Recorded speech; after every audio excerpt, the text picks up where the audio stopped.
Assalamualaikum warahmatullahi wabarakatuh. Bertemu lagi dengan saya, Ibu Nila Kesmawati, SPD.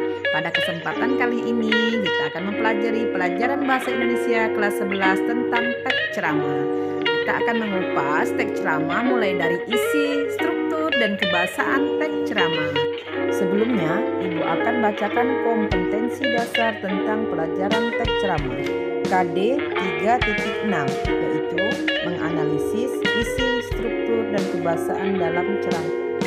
Adapun tujuan yang ingin dicapai dalam pelajaran ini, jadi melalui pendekatan saintifik dan model problem based learning dengan metode tanya jawab, diskusi, dan presentasi, peserta didik dapat yang pertama itu mengidentifikasi struktur teks ceramah dengan tepat, yang kedua menganalisis isi dan struktur teks ceramah dengan urut dan tepat, kemudian yang ketiga itu menganalisis kebahasaan teks ceramah dengan tepat. Materi pokok 1. Isi teks ceramah.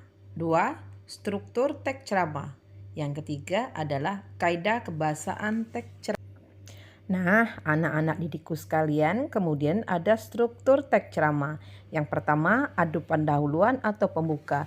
Jadi pada bagian pembuka, bagian ini berisikan salam pembuka, ucapan penghormatan, dan ucapan syukur.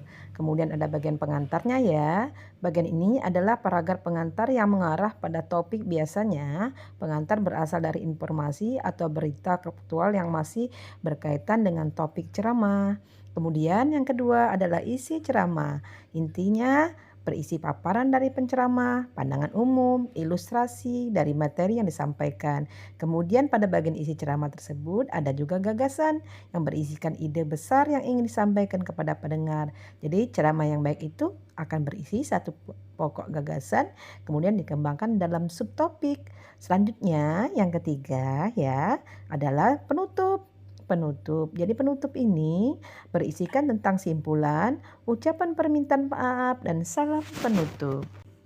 Dan menggunakan kata kerja mental seperti diharapkan, memprihatinkan, berpendapat, berasumsi, menyimpulkan. Kemudian ada kata-kata yang menggunakan kata persuasif, yaitu contohnya seperti sebaiknya, diharapkan, perlu, dan harus.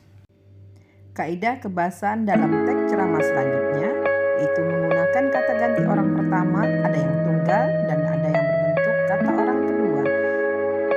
Sebagai sapaan, kata orang pertama yaitu saya, aku, mungkin juga.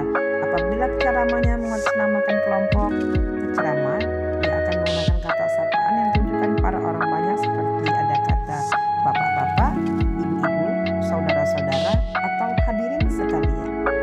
Kemudian menggunakan kata-kata teknis atau peristilahan yang berkenaan dengan topik yang dibahas. Dengan topik tentang masalah kebahasaan yang menjadi fokus yang sebahasnya.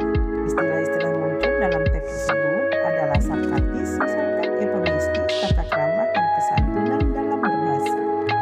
Nah, itulah tadi anak-anak sekalian penjelasan Ibu tentang isi, struktur, dan teks ceramah. Terima kasih.